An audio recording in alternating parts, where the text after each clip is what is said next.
In the future, you'd expect guns to be sleek, plutonium-driven death rays, like a Star Trek phaser set to kill. But the time travel thriller Looper has taken a different approach, swapping the space-age sci-fi gat for something a little more old school.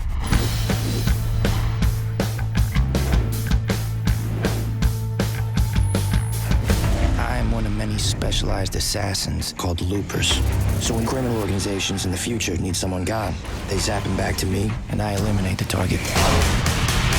I'm Noah Segan, and I play the role of Kid Blue. My character is a gangster, and his job is to hunt the Looper, Joseph Gordon-Levitt, and his older self, Bruce Willis.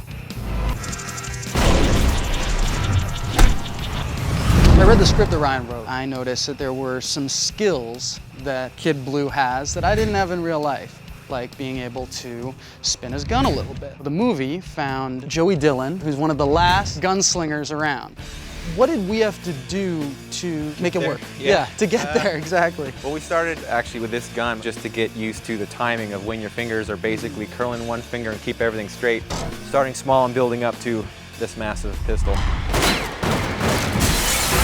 I'm here with James Croning, who is our prop master. You had this philosophy to create these props that were durable, that looked old-fashioned in the future. So let's talk about the GAT. They call it a BFR, and this was the original gun, but this isn't. What does even... BFR stand for? We had our own name, didn't we? These came in a nickel finish with a black grip, and that was all they had. But that didn't really work for the character because Ryan wanted yours to be truly a Western gun. We had added this Western sight, but then we also had to take it apart and sculpt it off to give you a better balance for spinning and to give you something you didn't catch your hand on when you were fanning it. They're a stark contrast to the blunderbuss, which is sort of just like a shotgun. The blunderbuss was supposed to be made in the back of the facility where the Gatmen worked. It was supposed to be that they were the worker bees and they had a task and it wasn't glamorous, and that's what everything about this weapon had to be. This becomes Bruce's go-to gun. This became representative of the future's future. Exactly. It was something that was so durable that it was made and it never fell apart.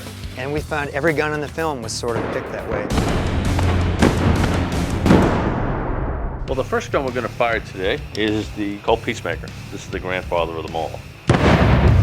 Now the Mateba, that's a really interesting revolver. It's a semi-auto revolver. And then we have the Steyr, which is kind of the forerunner of the P90 that we have in Looper. And then we have the 870 shotgun, the Remington. You know, we used the 870 actually in the film. Emily Blunt's character has a hunting rifle that sits behind the door.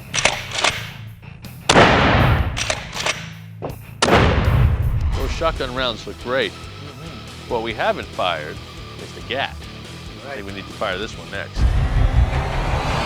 We should have Noah do the honors. See if I still got the hang of this.